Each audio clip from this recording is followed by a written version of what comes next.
اعوذ باللہ من الشیطان الرجیم بسم اللہ الرحمن الرحیم وصلی اللہ علی محمد وآلہ الطیبین الطاہرین المعصومین ولعنۃ اللہ علی اعدائہم اجمعین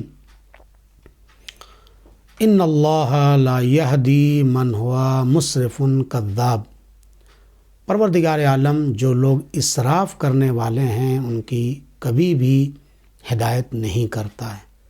مصرف اور کذاب کی اللہ ہدایت نہیں کرتا ہے۔ قرآنی طرز زندگی کے سلسلے میں گفتگو جاری و ساری تھی۔ آج اسی سلسلے کو آگے بڑھاتے ہوئے آپ تمام ناظرین کی خدمت میں یہ عرض کرنا چاہیں گے کہ قرآنی طرز زندگی میں میانہ روی اور اقتصاد کا بہت بڑا نقش اور رول ہے، یعنی جہاں انسان بہت ساری صفات حسنہ سے اپنے آپ کو مزین کرتا ہے، وہیں پر صفات رذیلہ سے اپنے آپ کو دور کرتا ہے، صفات خبیثہ سے اپنے آپ کو دور کرتا ہے۔ قرآنی طرز زندگی میں مومن کی علامتوں میں سے ایک علامت یہ بتائی گئی ہے کہ انسان کی زندگی میں ہمیشہ اعتدال ہوتا ہے، وہ اپنے آپ کو حد اور مرد جو اس کے لیے شریعت نے معین کیا ہے اس سے آگے نہیں بڑھتا ہے۔ وَمَن يَتَعَدَّ حُدُودَ اللَّهِ، جو اللہ کے حد بندی کی رعایت نہیں کرتے ہیں، تجاوز کر جاتے ہیں، ان کو اللہ نے پسند نہیں کیا ہے۔ لہذا قرآن کریم نے جہاں بہت سارے نقصانات اس سلسلے میں بیان کیے ہیں کہ اسراف کے بہت سارے نقصانات ہیں، وہاں یہ بھی بتایا ہے کہ انسان کے لیے قرآن مجید نے زندگی گزارنے کے طریقے بھی بیان کیے ہیں۔ متوکل کے دور کا واقعہ ہے کہ ہارون کا زمانہ تھا۔ اس زمانے میں ایک بہت بڑا ڈاکٹر تھا جو مسیحی مذہب سے تعلق رکھتا تھا، لیکن ڈاکٹر بہت بڑا تھا اور طب کی دنیا میں اس نے بہت عظیم کارنامے بھی انجام دیے تھے۔ اس نے ایک مرتبہ اسلام کے ماننے والے جو واقدی جیسی عظیم شخصیت تھے ان کے پاس آتا ہے، اور آنے کے بعد جناب واقدی سے یہ کہتا ہے کہ کیا اسلام نے بھی، یعنی اسلام نے، قرآن نے بھی طرز زندگی کے بارے میں، کھانے پینے کے بارے میں اور طب کے بارے میں، ڈاکٹری کے بارے میں کچھ فارمولے دیے ہیں؟ تو جناب واقدی نے اس مسیحی ڈاکٹر سے فرمایا، بالکل، قرآن ایک جامع کتاب ہے۔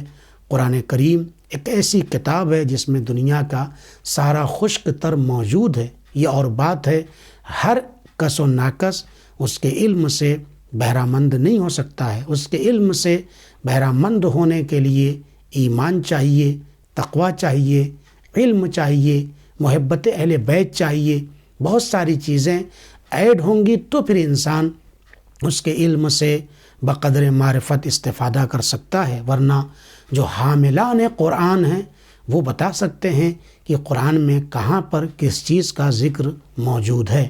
لہذا جب واقدی سے اس مسیح ڈاکٹر نے پوچھا تو واقدی نے فرمایا، جی، طب کے بارے میں، ڈاکٹری کے بارے میں قرآن کریم نے بہترین فارمولہ انسانی زندگی کی فلاح اور بہبود کے لیے بتایا ہے۔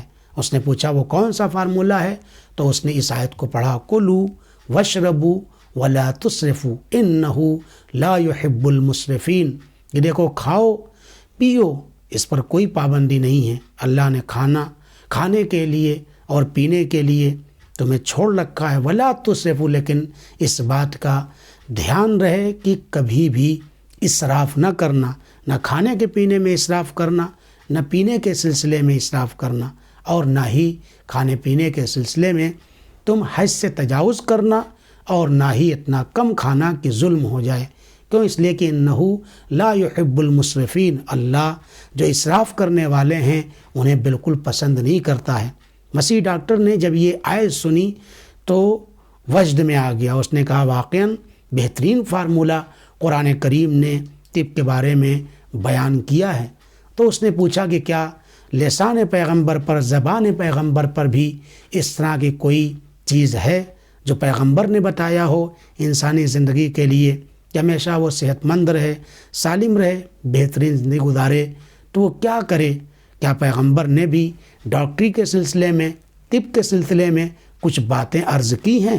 تو اس نے فوراً کہا واغدی نے، جی ہاں، میرے پیغمبر نے بھی بہترین فارمولہ انسانی زندگی کے لیے اور ڈاکٹری کے اعتبار سے اور طب کے اعتبار سے بتایا ہے۔ چونکہ جب انسان سالم ہوتا ہے اور عافیت والا ہوتا ہے تو اس کا ہر چیز میں دل لگتا ہے۔ اسی لیے معصوم سے پوچھا گیا کہ انسان اگر اپنے لیے چاہے شب قدر میں کوئی دعا اپنے لیے کرے تو سب سے افضل اور بہترین دعا کون سی ہے جو اس کا تعلق اس دنیا سے ہے؟ تو امام علیہ الصلوۃ والسلام نے فرمایا انسان کے لیے اگر وہ اپنے لیے دعا کرنا چاہتا ہے تو وہ العافیہ، وہ عافیت کی دعا ہے۔ یہ بہت بڑی نعمت ہے جسے عافیت کہتے ہیں، اور یہ عافیت جبھی نصیب ہوگی جب قرآن کریم کے اس فارمولے پر کلوا واشربوا ولا تسرفوا انہ لا يحب المسرفین پر عمل کرے گا انسان۔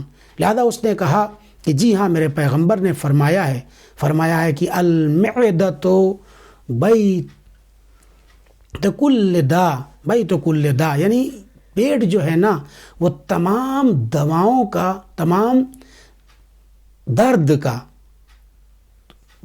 گھر ہے۔ در حقیقت پیٹ جو انسان کا شکم ہے وہ تمام دردوں کا گھر ہے۔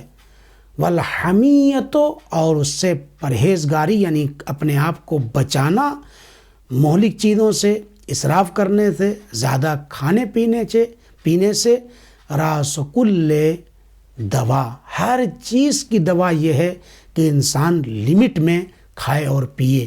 لہذا جب اس نے اس فارمولے کو سنا تو برچستہ اس نے کہا کہ جالینوس کے لیے بھی کوئی چیز باقی نہیں بچی جو اس فارمولے میں پیغمبر نے بیان نہ کر دیا ہو۔ اگر قرآن کریم کی اس ایک آیت کے اوپر انسان کھانے پینے کے سلسلے میں اور انسان اپنی زندگی میں اس پیٹ کو ہر طرح کے کھانے پینے سے اگر بچا لے تو وہ صحت مند اور عافیت والا انسان کہلائے گا۔ اور جب انسان صحت مند ہوتا ہے تو اس کا ہر چیز میں دل لگتا ہے۔ لہذا میانہ روی اختیار کرنا، یہ آیہ کریمہ اس بات کو ثابت کرتی ہے۔ اسی لیے تحفۃ العقول میں ایک روایت موجود ہے کہ جاء رجل بلبن وعسل، ایک شخص ہے جو پیغمبر کے پاس دو چیزیں لے کے آتا ہے، دودھ اور شہد، تاکہ پیغمبر اس کو پئیں۔ فقال صلی اللہ علیہ وآلہ وسلم، پیغمبر صلی اللہ علیہ وسلم نے فرمایا کہ شرابان، یہ دو چیزیں یکتفی بأحدہما، میں اکتفا کروں گا ان میں سے کسی ایک چیز کے اوپر، یعنی یا دودھ پیوں گا یا میں شہد کا استعمال کروں گا۔ کیوں؟ خود رسول اکرم صلی اللہ علیہ وسلم نے بیان فرمایا کہ لا اشربہ، میں پیوں گا نہیں دونوں کو ایک ساتھ، ولا احرمہ، لیکن دونوں کا استعمال کرنا حرام بھی قرار نہیں دوں گا۔ انسان اختیار ہے، شہد بھی استعمال کر لے، دودھ بھی ایک ساتھ بیٹھ کر کے اسی جگہ پر پی لے، یا خود دودھ میں شہد استعمال کر لے، میں حرام بھی نہیں قرار دوں گا اور پیوں گا بھی نہیں۔ کیوں؟ ولاکنی اتواضع، لیکن میں تواضع اختیار کروں گا۔ کس کے لیے؟ للہ، اللہ کے لیے تواضع اختیار کروں گا، کسی ایک چیز پر اکتفا کروں گا۔ یعنی میں اختیار رکھتا ہوں کہ کھا لوں اور پی لوں، دونوں کو ایک ساتھ میں استعمال کر لوں، لیکن میں ان دونوں میں، شہد اور لبن میں، دودھ میں، صرف ایک چیز کا استعمال کروں گا۔ کیوں؟ تاکہ اس کے ذریعے اللہ کی بارگاہ میں متواضع ہو جاؤں، تواضع کرنے والوں میں میرا شمار ہو۔ فَإِنَّهُ، پھر وجہ پیغمبر نے بتائی، فَإِنَّهُ مَن تَوَاضَعَ لِلَّهِ، جو شخص بھی کائنات میں اللہ کی خوشنودی کے لیے، رضایت پروردگار کے لیے تواضع اختیار کرتا ہے، رفعہ اللہ، اللہ اس کو بلند کر دیتا ہے، اللہ اس کو اعلیٰ منزلوں پر فائز کر دیتا ہے، اس کا وجود مرفع ہو جاتا ہے۔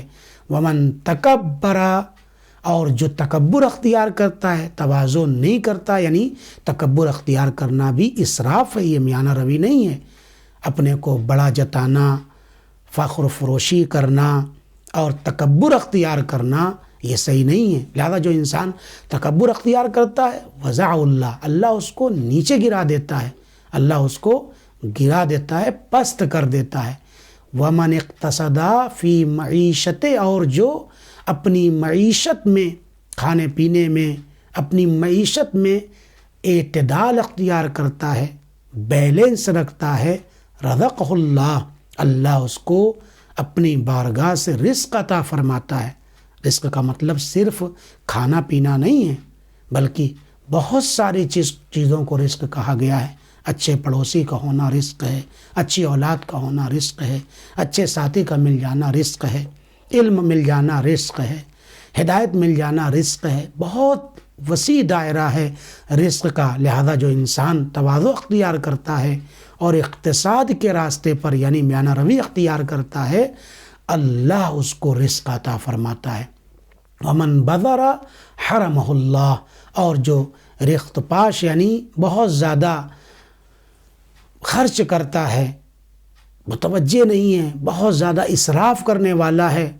بذر کرنا یعنی چھیٹ دینا، ایسے ہی برباد کر دینا، ضائع کر دینا، تباہ کر دینا، چاہے انسان اپنی عمر کو ہی تباہ کیوں نہ کر رہا ہو، ضائع کیوں نہ کر رہا ہو، کسی بھی چیز کو ضائع و تباہ کرنے سے نقصان یہ ہے، حرمہ اللہ، اللہ اس کو محروم کر دیتا ہے، اسے نہیں عطا کرتا ہے، وہ انسان محروم ہو جاتا ہے۔ ومن آثر ذکر اللہ ومن اکثر ذکر اللہ آجر اللہ، اور جو انسان کثرت سے اللہ کا ذکر کرنے والا ہے، اللہ اس کو اجر اور پاداش دینے والا ہے۔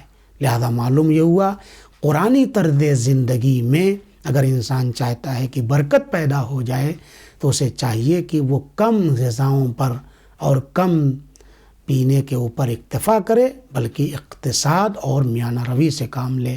انشاءاللہ اگر کوئی انسان ان فارمولوں پر عمل کرے گا قرآن کے، تو اس کی زندگی قرآنی زندگی کہلائے گی۔